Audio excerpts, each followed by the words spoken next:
sempre haverá um novo recomeço. Em 1911, a fome era um mal endémico em Cabo Verde. Uma boa parte da população das ilhas dependia vitalmente da produção agrícola autóctone. Devido à seca, os grandes proprietários que investiam em culturas de exportação produzidas com mão de obra escrava começaram a alforriar alguns dos seus escravos, arrendando algumas terras a camponeses livres e pobres que as exploravam numa lógica de autossubsistência. A cada dia que passava, acentuava-se a miséria devido à crise alimentícia. Os diversos trabalhos públicos abertos eram a única forma de acudir à população necessitada. O comércio era pouco animado e limitado à venda de géneros alimentícios. A pouca produção existente nos terrenos de regadio era vítima de repetidos furtos pela população mais necessitada e por fugitivos. A grande fome coincidiu com um surto de varíola, causando a morte de muita gente. Os cabo-verdianos, incapazes de assegurarem a sua subsistência, recebiam contratos para irem trabalhar nas roças das ilhas de São Tomé e Príncipe e em menor número para Angola e Moçambique. Naquela época, uma jovem conhecida por Mariazinha, de cabelos lisos, pele clara e bronzeada, corpo bonito e órfão de pai e mãe, viu-se obrigada a trabalhar numa loja como empregada de limpeza, sendo forçada a servir o seu patrão em todos os aspectos. Depois de algum tempo a ser usada e subjugada, a jovem descobriu que tinha estado engravidada ou estava engravidada do seu patrão. O Sr. Almeida, um dos abastados proprietários da ilha, era o patrão da respectiva loja. Assim que soube da gravidez de Mariazinha, viu-se obrigada a despedi-la a fim de evitar que a sua esposa descobrisse o seu envolvimento com a empregada, o que seria um escândalo na sociedade. Desempregada e grávida, a jovem não sabia por onde ir e começou a chorar sentada num dos jardins da praça da pequena cidade. Tinha na sua consciência que o seu destino era a miséria, pois a maioria dos seus familiares tinham sido vítimas da varíola e da fome. Depois de passar a noite ao relento, resolveu caminhar pela rua pedindo um pedaço de pão. Um homem que por ali passava aproximou-se e aconselhou a inscrever-se para trabalhar nas colónias, pois seria um ato mais digno. Apenas com a sua roupa de corpo e a sua fé em Deus, Mariazinha aceitou o conselho e dirigiu-se ao local, colocando-se na grande fila com o objetivo de fazer o seu contrato de trabalho. Alguns colonos assistiam ao desembarque das suas mercadorias e comentavam entre si que São Tomé e Príncipe tinha-se tornado num exemplo da prosperidade dos empreendimentos coloniais e num dos pontos fortes da agricultura europeia. O capitão do navio, um homem experiente no transporte marítimo, tomando o seu café e ouvindo a conversa, aproximou-se e esclareceu que a agricultura de São Tomé e Príncipe baseava-se na monocultura de cacau, cuja produção excepcional se devia à fertilidade das florestas virgens desmatadas e trabalhadas de forma intensiva pelos crescentes contingentes de mão de obra barata resgatada no continente africano. Entretanto, chegou o administrador da ilha, vestido de branco, a fazer questão de mostrar o seu ar imponente e a sua autoridade, colocando-se no local de melhor visibilidade do cais para observar a grande quantidade de cabo-verdianos que assinavam os seus contratos para embarcar. Mariazinha, ao ver a polícia levar brutalmente algumas pessoas à presença do administrador por tentarem viajar sem uma mala, aproximou-se de uma das famílias e pediu-lhes ajuda para embarcar como sendo um dos seus familiares.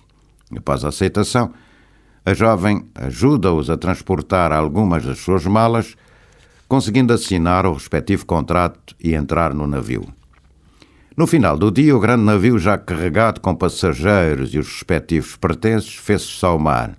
O administrador mostra-se satisfeito, pois a gestão da ilha estava a ser mais fácil devido à imigração, fazendo questão de recordar ao seu secretário que uma das coisas boas do regime tinha sido a criação das roças de São Tomé e Príncipe, propriedade de alguns colonos abastados que, além de beneficiarem de mão de obra barata cabo-verdiana e de outros povos africanos, cuja prestação laboral estava legalmente regulamentada, contribuíam muito para encher os cofres do Estado. Devido aos grandes balanços do navio e aos enjoos constantes, Mariazinha e a maioria dos passageiros passaram alguns dias a vomitar. Os dormitórios estavam cheios de passageiros que se misturavam com bagagem. A comida era feita à base de muita batata e servida em grandes panelas. Muitos idosos acabaram por adoecer e morrer devido às péssimas condições de alimentação e refrigeração dos quartos e dos porões. Os corpos eram embrulhados em lençóis velhos e deitados ao mar. As lágrimas dos seus familiares deslizavam dos rostos e escorriam em direção às águas do mar, dissolvendo-se num grande oceano que se tornara num extenso cemitério. Mariazinha tentava sobreviver comendo restos de pão e de comida feita por alguns cabo-verdianos que tinham trazido os seus próprios mantimentos. Durante várias semanas, os passageiros viveram com medo e incerteza da sua chegada ao destino devido às diversas tempestades que o navio enfrentou. Ao chegarem a São Tomé, o navio atracou e vários cipaios que os aguardavam colocavam-nos em fila indiana para fazerem a sua inscrição. Seguidamente, eram colocados num enorme barracão, aguardando a chegada dos seus patrões. A vegetação em São Tomé e Príncipe era composta por florestas úmidas que cobriam quase uniformemente 90% do território das ilhas, florestas de alta altitude, florestas de sombra que forneciam sombra para as culturas agrícolas e outras compostas por muitas plantações dos proprietários das roças. Pela manhã, já na roça, Mariazinha e todos os trabalhadores foram colocados em grupos em fila militar e foram distribuídas tarefas que teriam de cumprir, não podendo regressar sem a realização das mesmas. Eram sistematicamente controlados pelos capatazes e muitas vezes humilhados e espancados. Devido à miséria em Cabo Verde, que os obrigou a sair da terra natal, o grupo de cabo-verdianos participou naquela realidade, pois o único objetivo era a angariação de meios para enviar a família. Os donos das roças, que tinham trabalhadores angolanos, moçambicanos, do Golfo da Guiné e da Serra Leoa, não gostavam dos cabo-verdianos, pois eram os únicos que, para além de reagirem de forma feroz aos vários tipos de humilhação e de maus-tratos, não gastavam os seus salários nas lojas das roças, enviando os seus dinheiros para as famílias e guardando apenas o necessário para sobreviverem. Mariazinha, como não tinha familiares, vivia sozinha numa das pequenas cabanas localizada atrás da roça e guardava o seu ordenado numa lata que escondia enterrando-a na terra perto da sua cama. Apesar de a sua gravidez crescer paulatinamente, o seu trabalho era duro, não tendo ajuda de ninguém.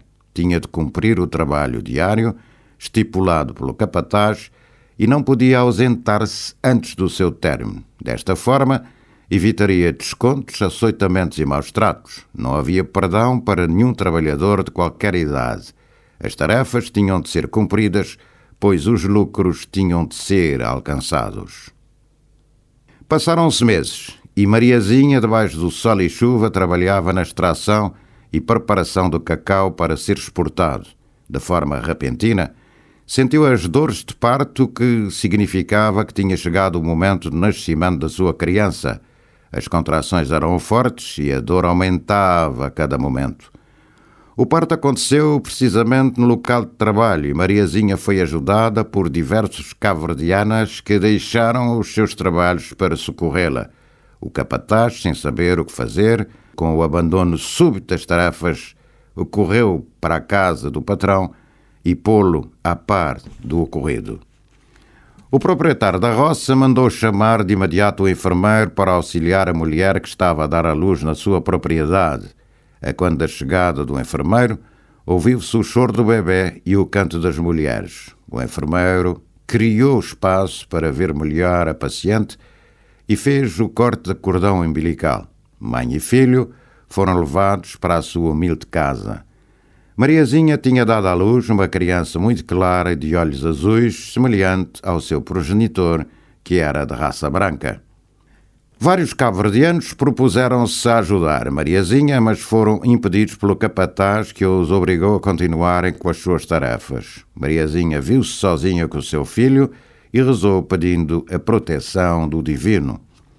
Passado algumas semanas, Mariazinha voltou ao trabalho, colocando o seu filho nas costas, preso por um pano comprido. Naquela roça, nenhuma criança podia ser incômodo, pois era regra retirá-las e colocá-las junto a um pé de bananeira, aguardando o regresso de algum familiar. Na maior parte dos casos, muitas crianças desapareciam, sendo enterradas vivas, servindo de estrume a diversas plantas. A situação era cada dia mais complicada para os cabo-verdianos que trabalhavam. As doenças surgiam a cada momento, pelo que havia muitas mortes. O filho de Mariazinha, já com 6 anos, era também obrigado a cumprir pequenas tarefas e testemunhava o dia-a-dia da sua mãe. O menino reparava que as rugas da mãe surgiam a cada dia e que o seu antigo corpo bonito e forte esmorecia com o passar do tempo.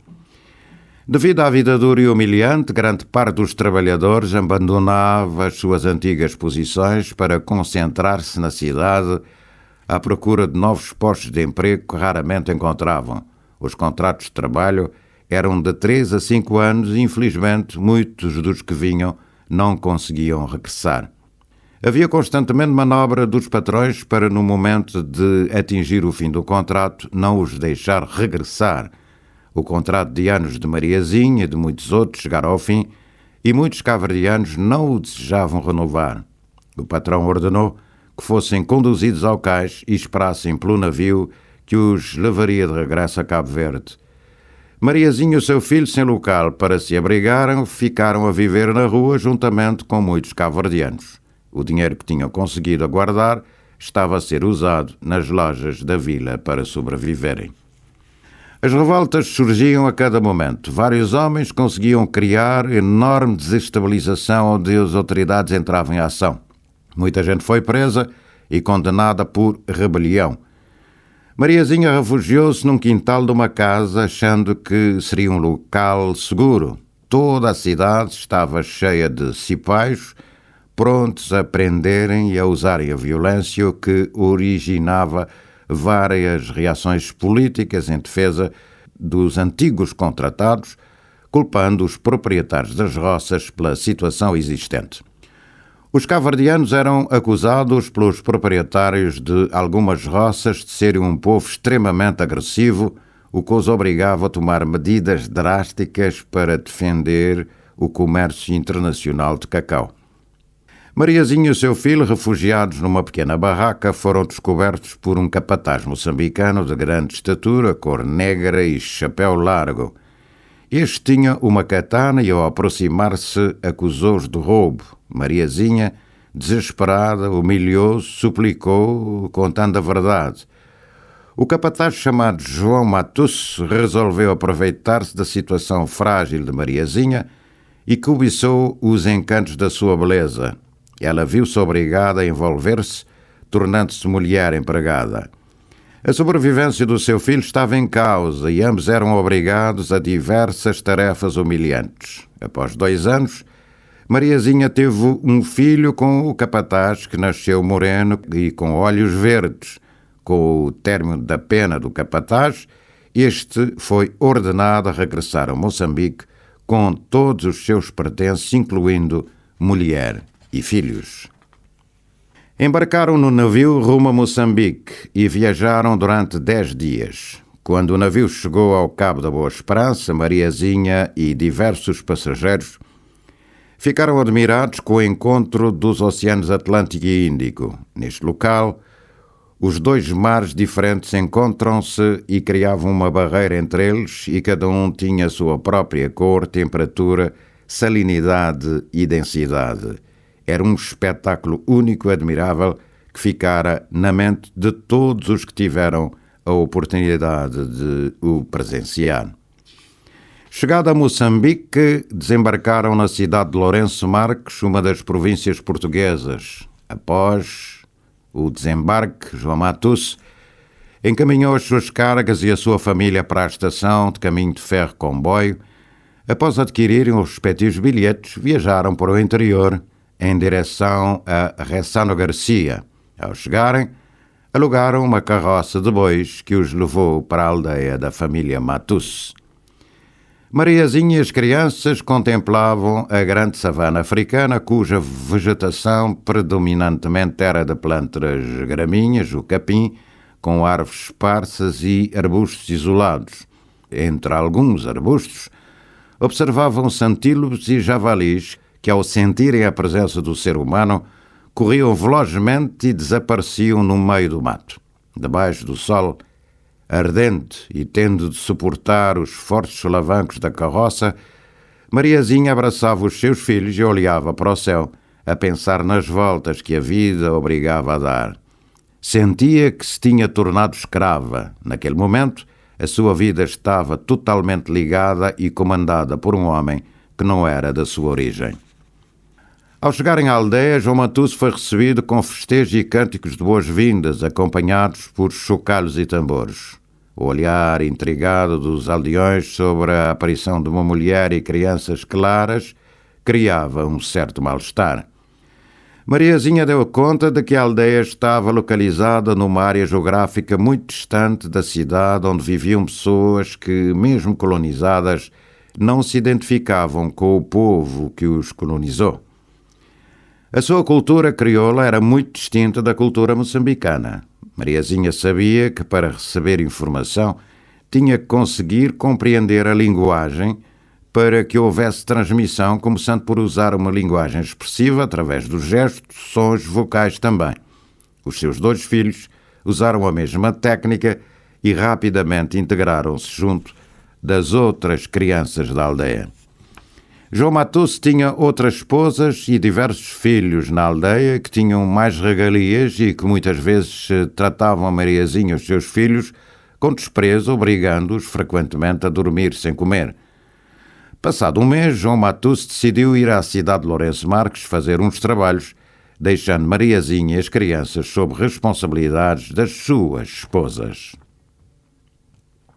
Nos meses seguintes, Mariazinha observava que as tradições da aldeia incluíam manifestações culturais, religiosas e espirituais que envolviam ensinamentos, práticas e rituais que visavam compreender o divino.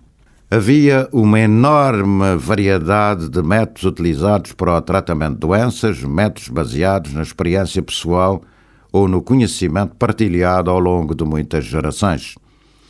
Eram usadas determinadas plantas medicinais para tratar problemas de saúde e doenças com grande eficácia muitas vezes. Para os bebés com cólicas abdominais, eram-lhes dadas 2 ou 3 gotas de folhas espremidas de um pequeno arbusto com pequenas flores brancas nas pontas. No tratamento da febre, as pessoas mais velhas procuravam folhas amargas de uma determinada árvore e, no caso de alguém estar com vermes intestinais, usavam as folhas de pequena erva rasteira. Enquanto as velhotas cozinhavam, trocavam constantemente observações sobre o uso dessas plantas sem reservas e sem segredos sobre o seu uso. Em casos mais graves, viam-se obrigadas a chamar o curandeiro tradicional, que era considerado pelos aldeões um especialista. Esse curandeiro conseguia endireitar ossos fraturados ou deslocados e tratar doenças mentais ou crônicas. Muitas vezes os tratamentos de cura não se limitavam aos problemas de saúde física, mas também a problemas sociais e religiosos, tais como os conflitos entre pessoas ou entre o homem e os demónios ou deuses, sendo frequentemente referidos como a causa de muitas doenças. Ao contrário da medicina nos hospitais, os tratamentos de curandeiro eram secretos e, como tal, não podiam ser descritos abertamente, sendo apenas transferidos de geração para geração e dentro das famílias dos curandeiros. O preço do tratamento era feito através de bens tais como galinhas ou cabras. Mariazinha era cristã e por isso todas essas práticas eram vistas com desconfiança e medo, pois aqueles poderes espirituais entravam em conflito com a sua crença, apesar de muitas vezes ver que essa sabedoria era quase sempre reconhecida a existência de um Deus Supremo. apesar de viver em silêncio e não entender o dialeto local, o seu sangue crioulo começava a ferver com a exagerada discriminação racial feita pelos aldeões, obrigando a viver em isolamento. O ambiente tornara-se insuportável e Mariazinha conversava com os filhos sobre a decisão de fuga. Na primeira oportunidade e pela madrugada, agarraram nas sacolas, previamente preparadas, e saíram sorrateiramente da aldeia. A temperatura era fresca e agradável, e o caminho para a estação era longo, mas todos estavam preparados psicologicamente para uma grande aventura. Depois de muitas horas de caminhada e já próximos da estação, decidiram sentar-se debaixo de uma grande mangueira para repousar e beber um pouco de água que tinham trazido. O sol quente atingiu uma temperatura de 40 graus, tornando a areia tão quente que queimava a sola de borracha dos sapatos e os seus pés, havendo a necessidade de se descalçarem para arrefecerem os pés.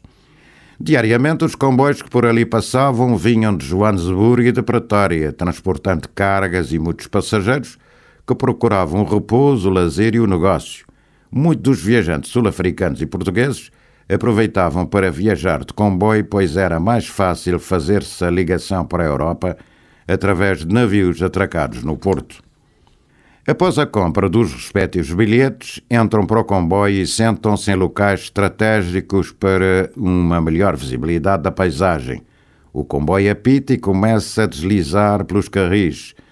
Com a janela aberta, mãe e filhos iam sentindo uma leve brisa vindo do lado sul da savana.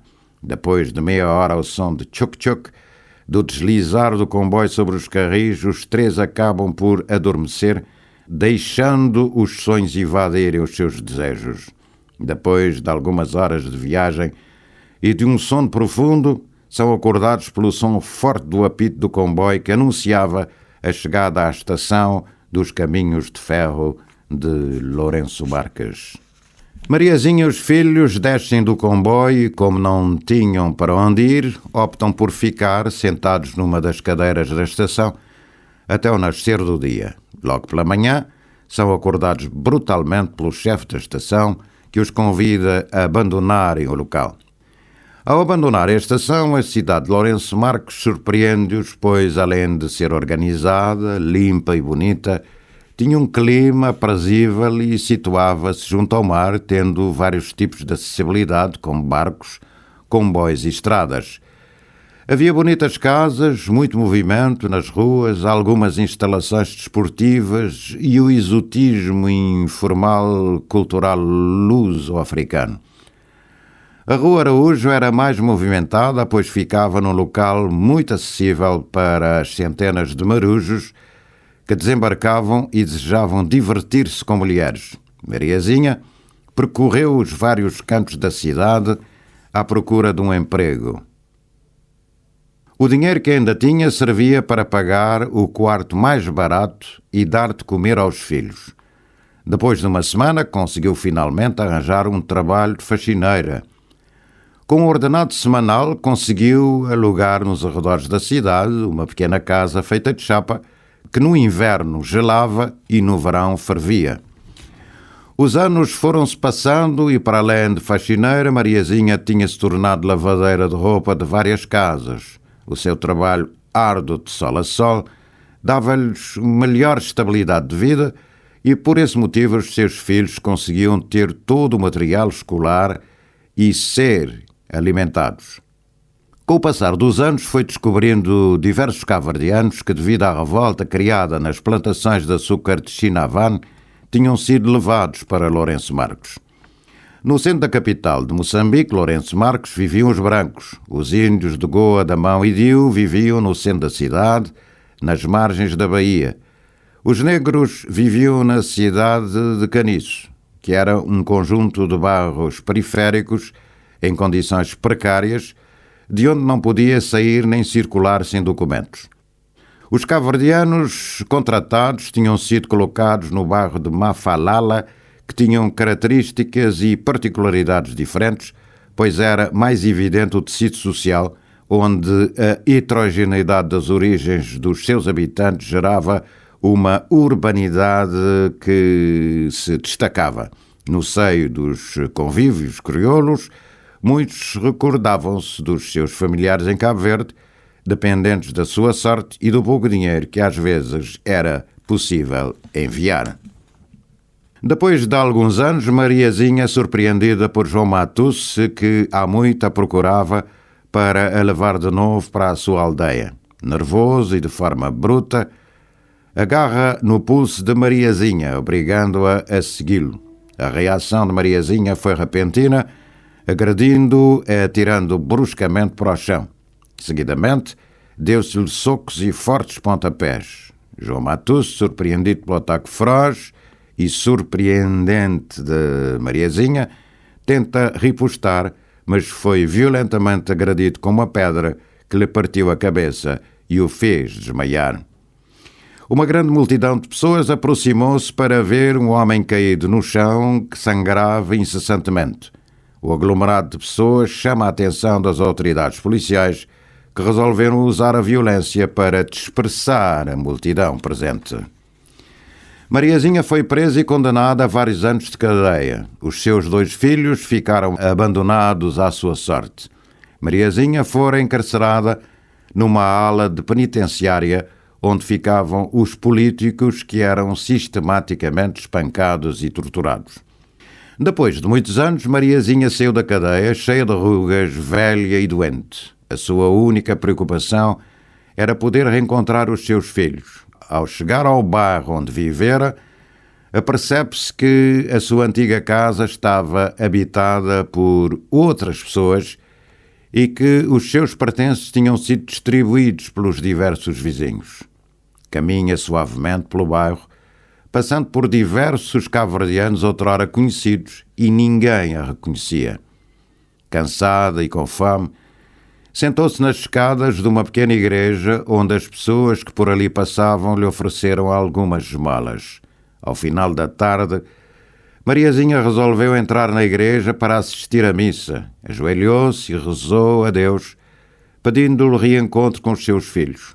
Depois de algum tempo de cabeça baixa a rezar, levanta a cabeça e olha para a cruz. Seguidamente vê o padre a celebrar a Eucaristia, tendo ao seu lado 2 acólitos vestidos com as respectivas batinas brancas. Segue atentamente toda a cerimónia religiosa da Eucaristia.